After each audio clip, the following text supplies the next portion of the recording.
उत्तर प्रदेश का एक ऐसा गांव जिसकी पहचान दमादों की वजह से है। इसी कारण इस गांव का नाम पड़ा दमादनपुरवा।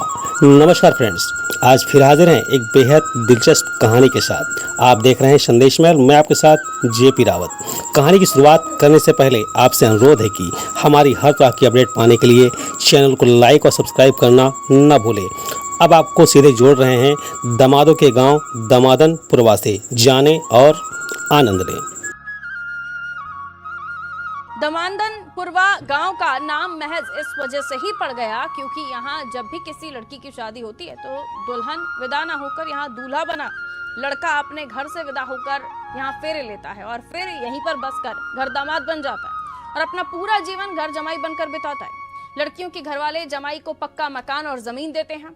इस गांव में ये प्रथा पिछली 3 पीढ़ियों से चली परंपरा और प्रथा को लेकर के ग्राम प्रधान प्रीति श्रीवास्तव ने क्या कहा, यह भी सुने। गांव का मजरा लगता था पहले और वहाँ पर सन 1970 में हमारे यहाँ सरियापुर की एक राजरानी नाम की लेडीज थी, बिटिया थी हमारे गाँव की। उनकी शादी जगम्मनपुर के गांव के सांवरे कठेरिया के साथ हुई।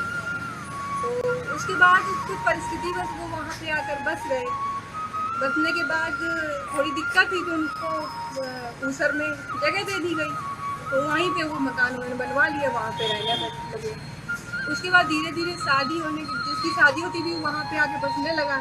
एक प्रथा सी बन गई थी, वो मतलब दामाद वहीं पे रहने लगे। फिर धीरे धीरे वहाँ पर मतलब कानूनी मान्यता कोई थी नहीं। फिर अब तो पोस्टल एड्रेस भी वहीं का हो गया है। 65 के पड़ाव को पार कर चुके राधेश्याम यहाँ एक ज़माने से रह रहे हैं।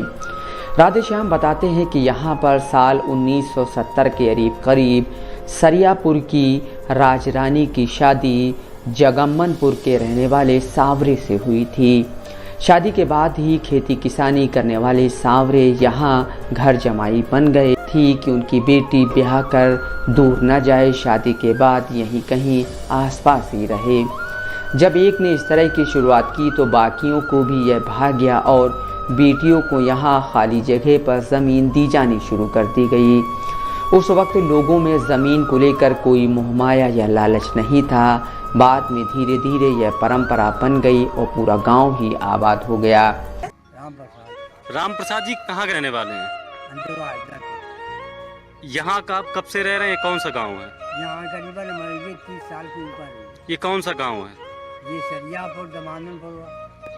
क्या वजह रही जो आप यहाँ पे आके बस गए? कैसे रहे आके आप? कोई था नहीं, साले वगैरह थे नहीं। साले नहीं थे ना। तो फिर ससुराल में आकर के रहने लगे। हाँ। लगभग कितना समय हो गया आपको यहाँ रहते हुए? क्या नाम है आपका? शशि जी कहाँ की रहने वाली और कब से यहाँ पर रह रही? कौन सा गाँव है ये कौन सा गाँव है? ये आपकी ससुराल है? ये नहीं, मायका है। कब से यहाँ पे रह रही? 4 साल। ससुराल कहाँ है? ससुराल गृंदापुर घाटमपुर थाना। तो यहाँ पर आकर के बसने का क्या रीजन रहा? कैसे बस गए आके आप? वहाँ पर हमें मतलब बच्चों के लिए या मतलब कुछ लोग बच्चों के लिए हमें सुविधा नहीं दिखाई देती पढ़ाई लिखाई के बारे में। तो मतलब वहाँ पर हम कैसे क्या कर पाए? हमारे आदमी है तो बीमार रहते और दिक्कत में मतलब। आज की जानकारी में बस इतना ही। फिर मिलेंगे किसी खास खबर के साथ। जय हिंद, जय भारत।